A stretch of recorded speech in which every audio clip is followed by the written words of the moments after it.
Hello students. Today let me solve the fourth and last problem based on preparation of stores ledger. This problem is based on the method weighted average method, and I have already posted the problem number 4, that is this problem, to your WhatsApp group. Today let me solve the same and it will be posted to your WhatsApp group as usual, and the link will be posted, it will be uploaded on the YouTube channel, and the link will be posted to your WhatsApp groups. So first let me take, to save the time, I have already prepared the pro forma of stores ledger. Let me take up the problem for solution. From the following particulars, find out closing stock of company as per weighted average method. It is related to the year April 2015. In the year to the April 2015, it was asked for the TY BCom class, and also it is related to FY BCom class. First, on 1/3/2018, 1/3 1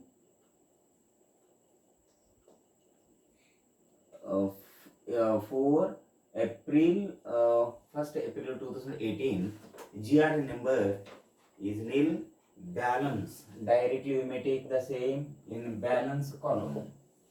The amount is units are 400. Units are 400 at the rate of rupees 14 per unit. 14 per unit, aggregating rupees 300. 400 at the rate of 14 per unit, aggregating rupees 5600. Rupees 5600. Next one on 2nd April 2018. On 2nd April 2018, 300 units have been purchased. April to 2018, how many units have been purchased? 2nd April 2018, 300 units have been purchased. 300 units at the rate of rupees 15 per unit. At the rate of rupees 15 per unit, aggregating rupees 4500. Total weighted average cost.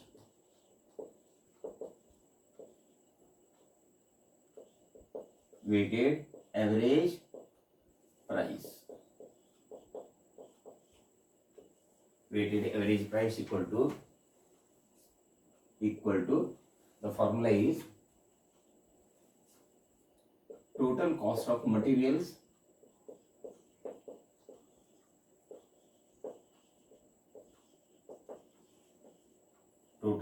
materials divided by total quantity of materials. Okay, so it is the formula. You have to write the same this formula for once, and you go on calculating the same. When we receive the material, the weighted average price changes. Weighted average price changes. एकदा आम्ही नवीन material प्राप्त झाल्यानंतर weighted average price हे प्रत्येक संदर्भात calculation करायलाच हवे.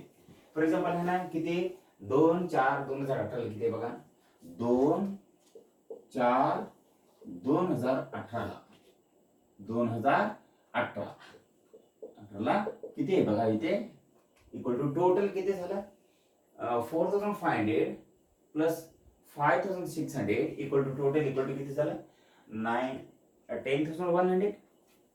4,500 plus 5,600 equal to 10,100. Right. 400 plus newly received 300 equal to 700. 700 units. Okay. That is why total cost of materials equal to 10,100 rupees, and total units equal to 700, because old stock is 400, newly purchased units are 300, total equal to 700. Therefore, on this date, that is 2nd April 2018, on this date, weighted average price equal to, using this formula, we have to calculate total cost of material is equal to 10,100 units, equal to 10,100 divided by 700 equal to rupees.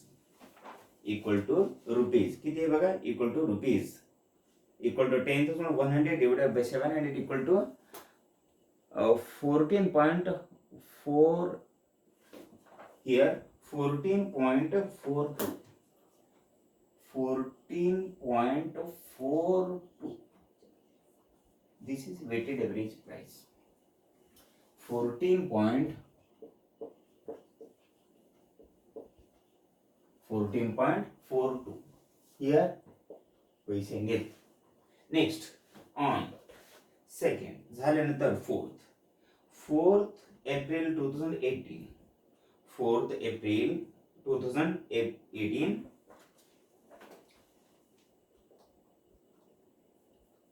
4th April 2018 see what is the transaction 4th April 2018 once again we have purchased 200 units once again we have purchased 200 units at the rate of what at the rate of 15 per unit at the rate of rupees 15 per unit 4th April 2018 at the rate of rupees 15 per unit 200 into 15 equal to 15 equal to 3,000 rupees aggregate. Now total units are 700 plus 200 900 units 10,100 plus 3,000 equal to 13,100 rupees 13,100 rupees. Let me calculate here weighted average price on which date on 4th date because on this date we have received ज्या तारीखला आम्हाला है ना आम्ही खरेदी करतो receive करतो material त्या तारीखला compulsory weighted average price calculation करायलाच लागते. सो किती आहे 4/4/2018 4/4/2018 ह्या तारीखला बघा ह्या फॉर्म्युला आहे ना अनुसार ठरवलं. प्रत्येक संदर्भात फॉर्म्युला लिहायची काही गरज नाही. लक्ष द्या total cost of material equal to किती आहे 13,100 इक्वल टू 13,100 भागले किती मटेरियल है क्वांटिटी है 7 से अधिक 200 इक्वल टू किती झाला आता stock total 900 units equal to rupees किती आहे बघा 13,100 divided by 900 equal to 14.55 equal to 14.55 असल्याने 14.555 असल्याने तुम्ही हे रद्द करून काय करायचे ते 5 असल्याने ते 5/6 करायचे 56 करायचे आहे 14.56. ओके इथे हे रेट आहे ना इथे लिहा 14.56 14.56. ओके ठीक आहे 4 तारीख झाला किती 4/3/2018 ला झालं. आता नेक्स्ट वन आहे 5/4/2018 ला 5/4/2018 5 एप्रिल 2018 ला ट्रान्झॅक्शन त्या तारीखला काय आहे बघा ट्रान्झॅक्शन त्या तारीखला काय आहे इक्वल टू 5/4/2018 ला इश्यूड इक्वल टू 400 युनिट आहे. ओके ठीक आहे equal to issued equal to 400 unit आहे आणि किती रेटला 14.56 ला 14.56 रेट या रेट आणि ऑलरेडी कॅल्क्युलेशन झालेलं आहे 56 400 into 14.56 400 into 14.56 equal to किती 5,820 5,824 आता राहिलेले किती 900 minus 400 equal to 500 units rate equal to same असणार 14.56 आणि अमाऊंट बघा किती ह्या अमाऊंट मध्ये ह्या अमाऊंट वजा करा 13,100 मायनस 5,824 13,100 मायनस 5,824 5824 इक्वल टू रक्कम किती झालं बघा त्या तारीखला 5 तारीखला रक्कम किती झालं बघा इक्वल टू राहिलेली इक्वल टू 7276 7276 रुपीज राईट. आता 5 तारीख झालं 5 तारीख झाल्यानंतर आता नेक्स्ट वन इक्वल टू 10 तारीखला 10 तारीखला प्रकरण काय आहे बघा इथे 10 तारीखला आणखी इश्यूड आहे 10 तारीखला इश्यूड आहे equal to 10 April 2018 issued equal to किती आहे इश्यूड इक्वल टू किती 100 युनिट आहे त्या तारीखला 10 तारीखला किती 100 युनिट आहे 100 युनिट आहे आणि ज्यावेळी इश्यू करताना त्यावेळी रेट चेंज होत नाही फक्त त्याने खरेदी केल्यानंतर वेटेड एव्हरेज प्राइस त्यावेळी कॅल्क्युलेशन करायला त्या 100 युनिट 14.56 14.56 aggregating rupees 1456 आणि राहिलेले equal to 500 minus 100 equal to 400 units आणि 7276 minus 1456 7276 minus 1456 7276 minus 1456 equal to rupees किती 5820 राईट. आता रेट सेम असणार रेट काही चेंज होत नाही कधीही इश्यू केल्यानंतर रेट चेंज होत नाही रिशोड केल्यानंतर चेंज होतं कॅल्क्युलेशन प्रत्येक संदर्भात करायला पाहिजे 14.56 किती 14.56 ओके ठीक आहे. आता नेक्स्ट वन 10 तारीख झाल्यानंतर 17 तारीख आता 10 तारीख झाल्यानंतर 17 तारीखला 17 तारीखला रिशोड आहे किती 17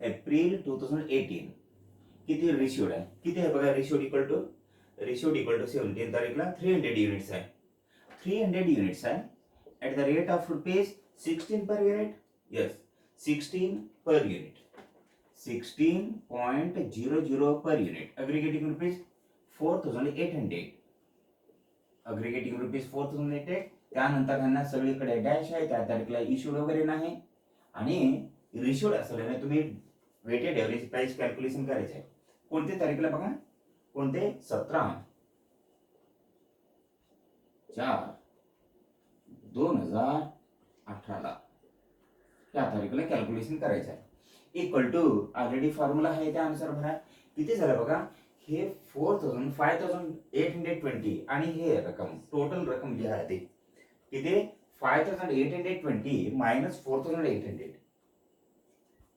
equal to 14.56 400 minus 300 equal to 400 equal to 400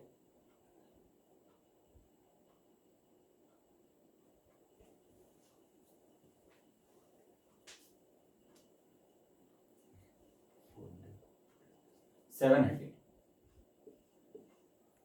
5820 plus 4800 5820 plus 4800 equal to total 5820 plus 4800 equal to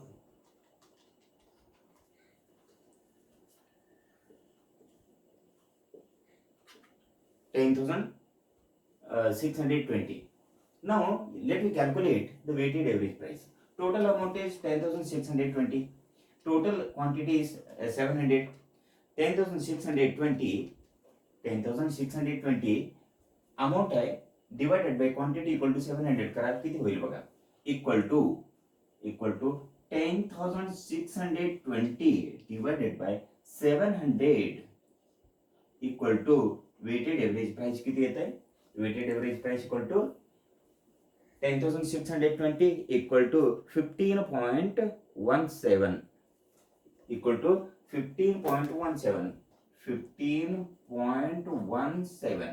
15 rupees 17 पैसे ओके 15.17 राईट.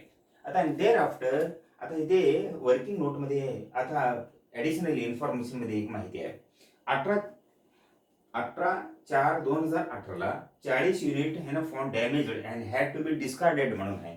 त्यामुळे रद्द करायला पाहिजे. त्याला डेफिसिट म्हणतात, लॉस म्हणतात. लॉस इक्वल टू कमी झाले तर कुठे सेल्सला इक्विव्हॅलेंट म्हणून समजून इथे घ्यायचं. ऑलरेडी आहे किती तारीखला? 18 तारीखला. 18/4/2018 यानी 18 एप्रिल 2018 ते ऍडिशनल इन्फॉर्मेशन दे 40 युनिट ह्यामधून वजा करायचे आहे. वजा सरप्लस असेल तर रिसिव्ड मध्ये परचेसेस मध्ये, इन केस डेफिसिट असेल लॉस असेल तर त्यांना सेल्स मध्ये घ्यायचं आहे. ओके, किती आहे बघा, किती? 40 युनिट.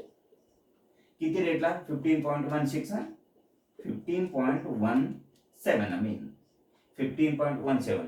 आता 40 म्हटले 40 युनिट्स इंटू 15.17 इक्वल टू रक्कम किती झाला? Equal to 606.80. 606.80 लिहिताना काय करायचं? इथे रक्कम आहे ना हे घ्या. किती? 7 घ्यायची. 607 घ्यायची. 607 करा अप्रॉक्सिमेशन करून. किती झालं बघा आता? 700 मायनस 40 इक्वल टू 660 युनिट. आणि रेट इक्वल टू चेंज होत नाही. 15.17 रिसिव्ड असलं तरच हा रेट कॅल्क्युलेशन करायचा, रेट चेंज होतो. आणि इश्यूड असलं तर कधीही चेंज होत नाही. हे महत्वाचं माहिती तुम्ही लक्षात ठेवा. किती झाला? 607 इक्वल टू किती झालं बघा? 607 रुपीज झालं. 40 युनिट्स आहे आणि ह्या रुपयानं 608 घ्यायची. तर 608 आहे आणि उरलेले युनिट सांगतो इथे किती झालं? 700 मायनस 40 इक्वल टू 660. आणि 10,620 मायनस 660, 10,000 इक्वल टू 10,000 किती? रक्कममधून रक्कम वजा करा. रेट वगैरे कॅल्क्युलेशन करायचं नाही. ते 15.17च राहील. आणि ह्या अमाऊंट मधून अमाऊंट फक्त वजा करायची तुम्ही. अमाऊंट किती? 10,620. त्यामधून 608 वजा करा आणि राहिलेले 10,620 मायनस 606. 10,620 मायनस रक्कम किती? 606 इक्वल टू राहिलेले किती आहे बघा? 10,620 मायनस 606 608 10,620 minus 608 rupees. 608 rupees. किती आहे रक्कम? इक्वल टू 10,012 रुपीज. किती? 10,012 रुपीज. 10,012 रुपीज. राईट. आता नेक्स्ट वन. आता 18 झाला. 18 झालं तर शेवटचं बघा. आता 18 झालं, डेफिसिट झाला, लॉस झाला. आता 20, शेवटचा तारीख 20 इक्वल टू 20 एप्रिल 2018. किती? 20 एप्रिल 2018ला 20 एप्रिल 2018ला किती इश्यूड आहे? 250 युनिट. किती इश्यूड? इक्वल टू 250 युनिट आहे.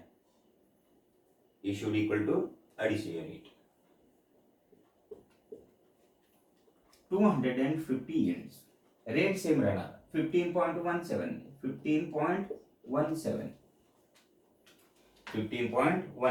किती झालं बघा? 250 into 15.17 equal to 250 into 15.17 equal to किती? 3,790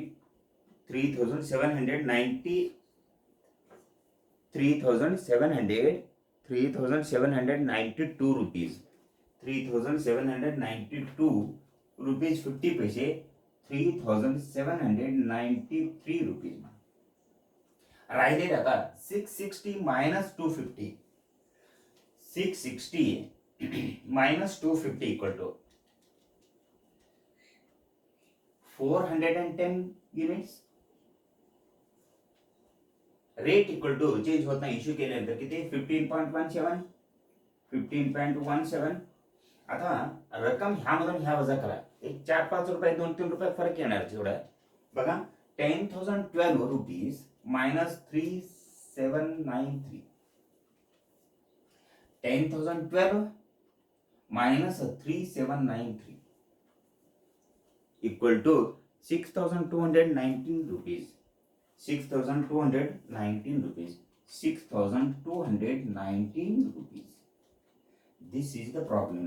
आता इथे आन्सर येता तुम्ही एवढा मार्क करू शकता, एवढा असं एवढा मार्क करू शकता, अथवा आन्सर म्हणून टोटल म्हणून इथे आणखी एकदा लिहू शकता तुम्ही. So this is the procedure of solution of problem. इथे किती वेळा खरेदी आहे ना तेवढ्या वेळा वेटेड एव्हरेज प्राइस इश्यू केल्यानंतर चेंज होत नाही. लॉस असलं तर चेंज होत नाही, लक्ष द्या. इन आवक असलं तर जेवढा वेळा खरेदी आहे 1 2 हे बघा 2 तारीख 4 तारीख आणि 17 तारीख, 2 तारीख 4 तारीख आणि 17 तारीखला रेट आम्ही कॅल्क्युलेशन करतो. हे आहे ना, हे टॉपिकवर ह्या चॅप्टरवर आधारित म्हणा शेवटचे problem weighted average price. Already हा प्रॉब्लेम तुमचा व्हॉट्सअप ग्रुपवर पाठवला मी. आज मी आहे ना यूट्यूबवर अपलोड करून लिंक आहे ना तुमच्या ग्रुपवर पाठवणार आहे आज. आणि नंतर आहे ना ह्याचं स्क्रीनशॉट सुद्धा आहे ना प्रॉब्लेम सॉल्युशनचं तुम्हाला मी पाठवणार आहे यानंतर. सो काळजी घ्या. सरावासाठी एक दिवस झाल्यानंतर तुम्हाला आणखी 1-2 प्रॉब्लेम आहे ना सरावासाठी तुम्हाला पाठवतो. काळजी घ्या अभ्यासाचं. All the best. थँक्स.